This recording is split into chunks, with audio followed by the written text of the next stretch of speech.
Hey everybody, it's Fox. If you see my video on emergence, you are well versed on my opinion concerning just how much life there is in the universe and how it came to be.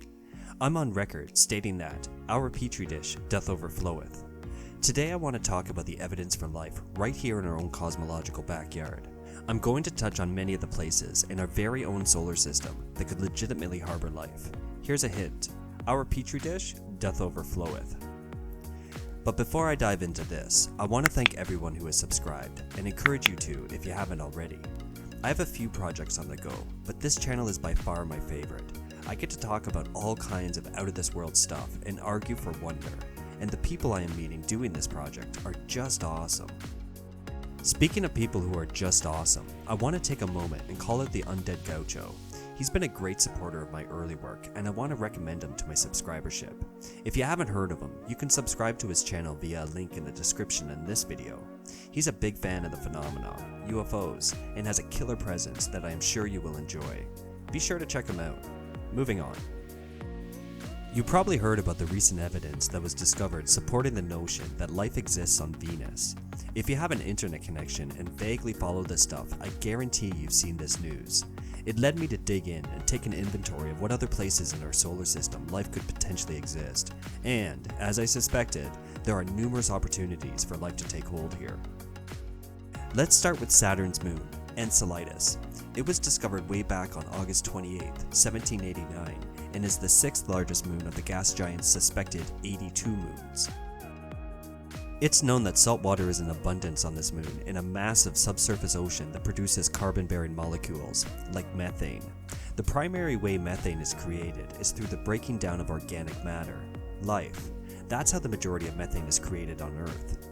Now, methane can be created by non-organic methods as well, but when you consider just how much salt water is found here, it's a perfect place to explore some more, and I wouldn't be surprised at all if microbial or even complex life was to be found here. After all, the moon has been around for some 100 million years, lots of time for any number of saltwater-loving life forms to take hold and thrive. Now I want to talk about Europa, one of a suspected 79 moons orbiting another gas giant in our cosmological backyard, Jupiter. Europa was discovered on January 8, 1610, by none other than Galileo himself. It is the smallest of 4 Galilean moons orbiting Jupiter, and is whipping around Jupiter at over 13 kilometers per second. Europa has been identified as one of the most likely locations in our solar system for habitability, meaning a human settlement is all but guaranteed here as long as we continue to develop our spacefaring ways. I'm going to quote directly from Wikipedia here. Evidence suggests the existence of lakes of liquid water entirely encased in Europa's icy outer shell and distinct from a liquid ocean thought to exist further down beneath the ice shell. If confirmed, the lakes could be yet another potential habitat for life. Europa appears to be a better candidate for life than even Enceladus. Now, I want to float back over to Saturn for a moment and talk about its infamous moon, Titan. Titan is Saturn's largest moon and the only one that we've discovered so far that has a dense atmosphere and also produces clear evidence of stable bodies of liquid on its surface. It was only in 2004, thanks to the Cassini-Huygens mission, that we began to get a better understanding concerning the surface of Titan. Thanks to this groundbreaking exploration, it was discovered that Titan boasts liquid hydrocarbon lakes in Titan's polar regions. It's suspected that a single lake on Titan has 40 times the amount of hydrocarbons than what is found in Earth's entire global oil reservoir. So, how are hydrocarbons created?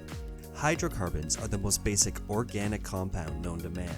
How massive pools of these hydrocarbons came to be on Titan is still a mystery, but with that much hydrocarbons present, it's easy to entertain the idea that they are the byproducts of thriving life on the moon, most likely microbial and subsurface, but life nonetheless. Ganymede, Jupiter's largest moon, and in fact the largest moon in our solar system, it clocks in as the 9th largest object in our solar system, is comprised of equal parts silicate rock and, you guessed it, water. It is also suspected of having a thin oxygen atmosphere. Ganymede has been selected for a much more intrusive investigation. The European Space Agency plans to launch a probe in 2022 that will explore the moons around Jupiter before settling into a permanent orbit around Ganymede. This moon boasts massive oceans, sandwiched between an icy surface and its core, and with oceans, it's easy to jump to the conclusion that life could take hold here. Now, I'm going to fly through several other places in our solar system that have been found to be places that could potentially harbor life before I get to the one that really has me excited. Ceres, which was recently upgraded to a dwarf planet, is suspected to harbor oceans as well.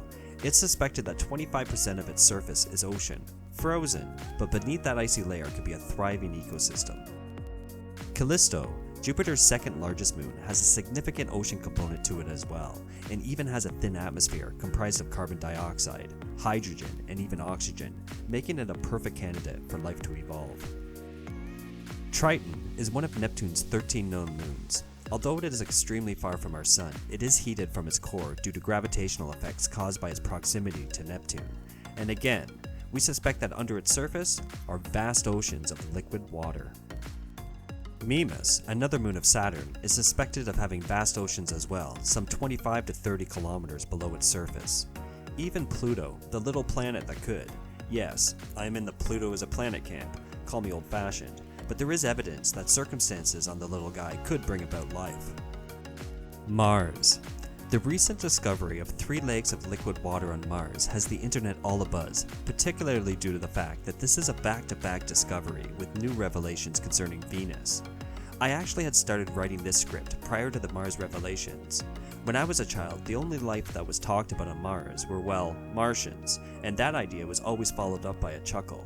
One of my favorite movies is Mars Attacks. I just loved how the Martians, stone-faced, kept repeating, "We come in peace," while unloading their disintegration guns and everything they got their oversized eyes on. Now before I get into the place that has me most excited, let's do a quick roll call. Sum up all the places there is evidence that life has taken hold in our solar system. This is in no particular order, and I am repeating myself a few times here. So, we have Enceladus, Mars, Titan, Europa, Venus, Callisto, Ganymede, Ceres, Triton, Mimas, and Pluto. But that's not all. The spot in our solar system that has me most excited is our moon, the one unceremoniously named Moon. The reason this has me so excited is because it's the easiest place for us to potentially get solid evidence for life beyond our Earth. It's the next place we plan to put human boots on the ground, and thus the best chance of collecting some matter that may have any number of creepy crawlies in it.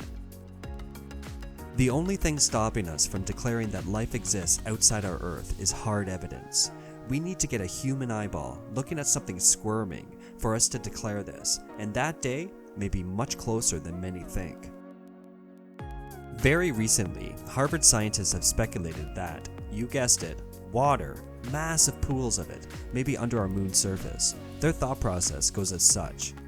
Water can't exist on the surface of the moon because it needs an atmosphere to apply pressure on the surface for water to remain, and we are confident that the moon does not have an atmosphere, at least one capable of trapping water, but the outer shell of the moon may exert enough pressure to trap water beneath it. The only way we will be able to test this hypothesis is to do one of the things that humans do best: dig a hole, a deep one, some tens of kilometers deep. We may get a chance to do this within the next handful of years. NASA plans on returning to the moon by 2024. Yep, we're going back, and we have a ton of questions. We may very well discover that where there's water, there's life. And if that's the case, our Petri dish truly does overfloweth. Thank you for listening. If you like my work, please hit that like button and consider subscribing. And remember, this ride is not without risk. Be careful out there, and take care.